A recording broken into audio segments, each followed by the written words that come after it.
are honored, humbled, and privileged to be standing here to witness this historic event to honor the legacy of Umntu Omdala. Today, we are celebrating a leader whose footprint and impact are not limited to Mkungundlovu, not to KwaZulu-Natal, but reach across South Africa. We wish to convey our deepest appreciation to the provincial government led by Comrade Sihle Zikalala and to your department, Comrade Gugu, for renaming this hospital where Comrade Harry Gwala initially found employment in 1957. Siyezwa ngokomlando ukuthi akazange ahlala isikhathi eside kule sibhedlela ngoba waxoshwa for recruiting abasebenzi ukuthi bajoyine iSACTU. Today, we are fully and we correctly reinstate him posthumously with the hope to inspire the people of this city and the people of this province at large, because Umpepeta personalized the concept of putting one's feet in the right place and standing firm. He was never apologetic, but spoke his views and steadfastly stood by them, no matter ukuthi bekwenzakalani. His unwavering political activism resulted in him being arrested by the apartheid state and serving 2 long sentences on Robben Island for his role in the fight for justice and democracy.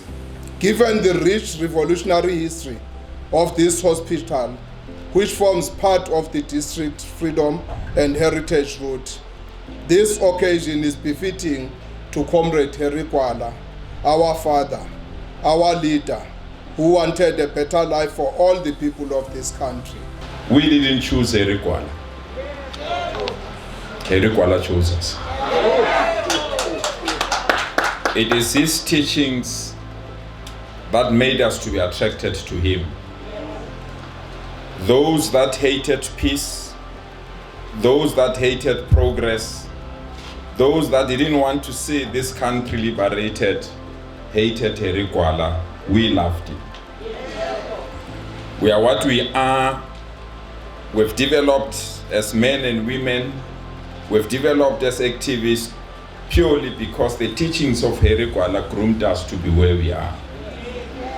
It is within this context that we have taken an oath that we'll never forget him and will always be with us.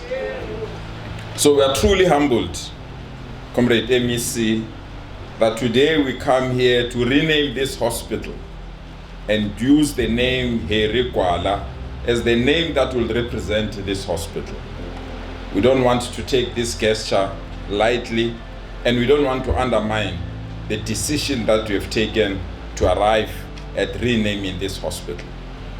But I must caution, comrades, this is a heavy name. This name is huge, and this name cannot just be placed in the name of a hospital for the sake of doing so. It means the attitude, the leadership, the service that is rendered in this hospital must also change and be like Harry Gwala. It means there must be tender care. It means there must be Ubuntu. It means there must be cleanliness. It means there must be no shortage of medication or beds. It means the hospital must be at its top order every day, every hour, every minute.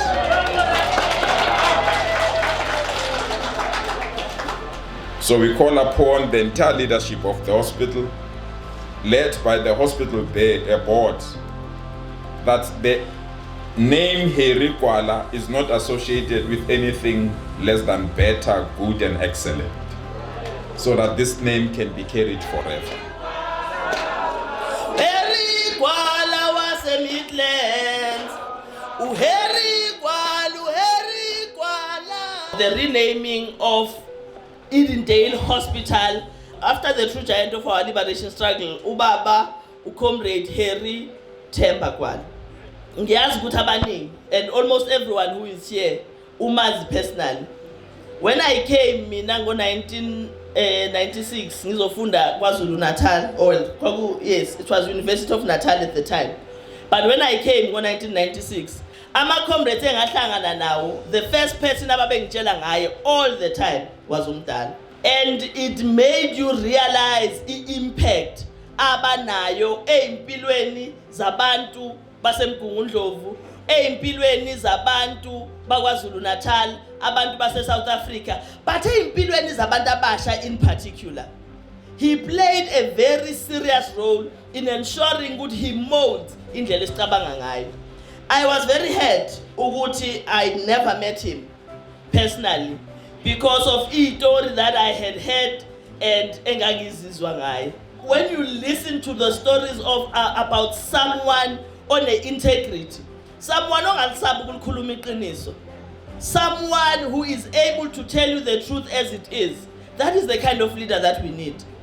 But that integrity is the kind of integrity we need in the management of this particular hospital. When we say this isibhedlela is now Harry Gwala Hospital, it means nikeza umsebenzi as management of ensuring that you manage this hospital with integrity. You make sure that you do not drag the name Liga Babu Mdala in the mud. So from today, if you did not know this before as management, from today, you know that you are bearing a very heavy responsibility on your shoulders, and you must make sure that you discharge it properly. I took a lot of flack yokuthi ngishintshelane isibhedlela, but abantu bendawo abamazi ukuthi ubani uEden Dale. Abantu base Eden Dale abakhule khona abazange babe nesandla in naming the hospital. The hospital was named Eden Dale because the area was called Eden Dale. And the area was called Eden Dale because it was an area that was bought from a farmer. Walelo gama lelo. Abantu bendawo, they recognize themselves in the name and in the face kaBaba uGwala. So why should they not be allowed to name their own facility ngegama lomuntu abamaziyo?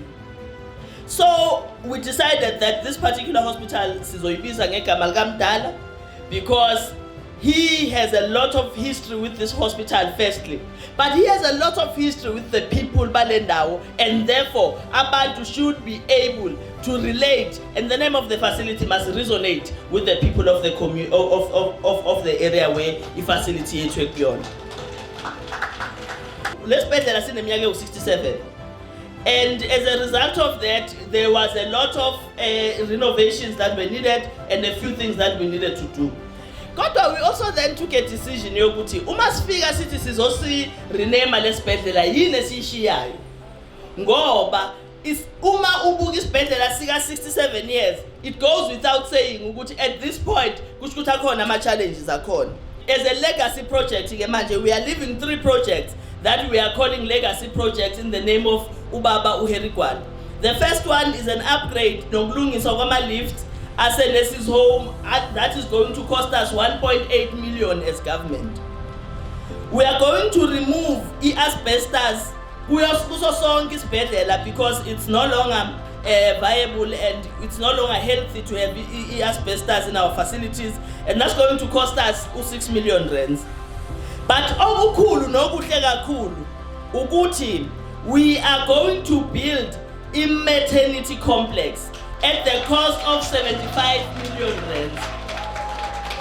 So last year when we decided ukuthi we are renaming this facility, savele saqala ukuthi asibheke ukuthi kuzosikhosta malini yini esiyidingayo. All the plans are already in place, and we believe next financial year sizobe sesiqala ukwakha. That means sizoqala ukwakha ngoMarch ngonyaka ozayo.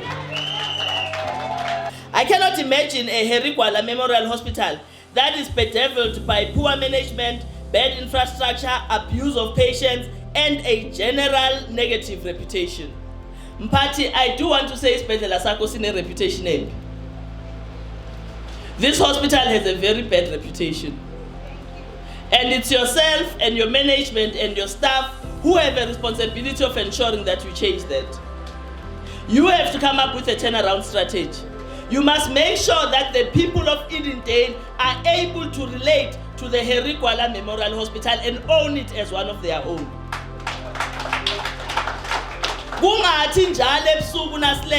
We get calls about this person or that person complaining about ukunganakwa, complaining about ukulaliswe phasishini, complaining about not being given a proper treatment. It cannot be that hospital that has those problems. Ngiyafisa kodwa ukuthi ngibonge umndeni wakwaGwala. Ngiyazi ukuthi with all the challenges engeke ngizikhulumela isizaziyo zasekhaya, I am sure when we came to you nike naba nqika to say simi kuphi la, siyayivuma yini lento yokuthi kusetshenziswe igama likaMdala. Siyabonga kodwa ukuthi nisinikele luthuba.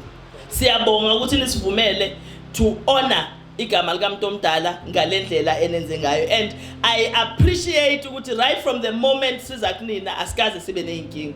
You were really appreciating and you wanted to work with us. Siyabonga kakhulu. Ngicela sibashayele izandla ngalo.